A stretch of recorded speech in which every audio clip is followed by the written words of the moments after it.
With Hashem's loving grace, welcome to Emunah Beams with your host, Lazer Brody. Today's podcast is entitled Deal of the Year, and it's no gimmick, no trick, and no shtick. Here are the details. Halacha demands that we do tshuva every single day. That includes assessing ourselves and the 4 stages of confession, expressing remorse, and asking for forgiveness, as well as resolving to do better for everything we did wrong on that day. Well, few people have done that even once a week. That's like having daily bills in a restaurant where we eat every day and put it on our credit card without ever having made a payment. Suppose someone eats a simple $27 meal a day and signs for it. Well, that's no big deal. But at the end of the year, he gets a bill for the whole year, which turns out to be $10,000. He gasps when he gets the bill. That's accrued a lot of debt. Well, maybe $10,000 is no big deal for some people, but that's the outstanding debts that are often not $10,000, but $1 million equivalents. And people sometimes pay for them in currency other than money, like their health, heaven forbid. Hashem is phenomenally forgiving. He knows our nature, and He knows how we've messed up all year long. He gives us the month of Elul to wipe our slates clean. Okay, we all hear the shofar in the morning, and we say Psalm 27, but how many of us really take advantage of Elul? Now, most of Elul is over, and there's only a few days until the awesome day of judgment and Rosh Hashanah. Still, few people are waking up. I did a little survey and asked a few people who are close to me what they're doing to spiritually prepare themselves for Rosh Hashanah. Well, the majority response was, Rabbi, I don't have the emotional power to tear myself apart and to do tshuva for everything I did wrong. I got so much else on my mind. I'm just hoping for Hashem's mercy. That's a reasonable answer, but it's like ignoring your debts all year long and then hoping that the bank manager will be merciful, even though Hashem is not the bank manager, and Hashem is infinitely merciful, which the bank manager is not. We must follow His Torah, and that includes doing tshuva. But back to square one, right?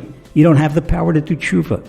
Worrying about staying healthy and making a living has preoccupied everyone since COVID-19 reared its ugly head. But don't worry, I've got a great deal for you, co-signed by the Baal HaTurim, the Chida, the Chafetz Chaim, and all the sages of the Gemara.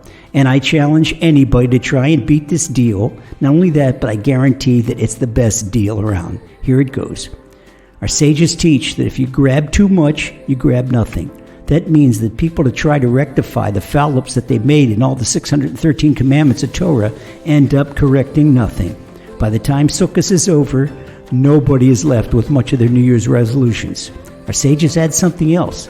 Even if a person does 100 tshuvas, and then he talks slander or lashon hara, all the tshuva is down the drain, null and void. So now hear this.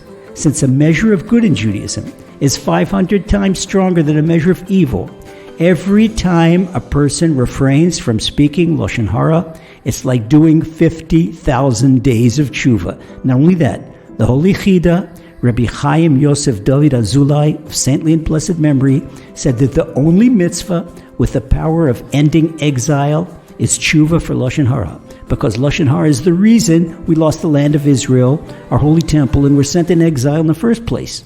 So now, here's the deal of your life. In the few days left until Rosh Hashanah, don't try and correct the entire universe. Take one commitment to tshuva, one only. Promise yourself that no matter what, not even for $1 zillion, you won't speak adversely about any other human being on earth.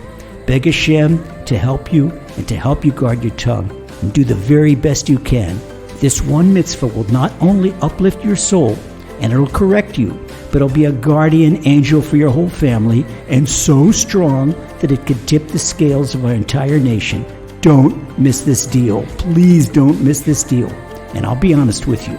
My commission in the deal is a fat one, for I get to see you and your family have a happy, healthy, and prosperous New Year with the ingathering of the exiles, the coming of Mashiach, and our rebuilt Holy Temple in Yerushalayim, speeding our days. Amen. God bless.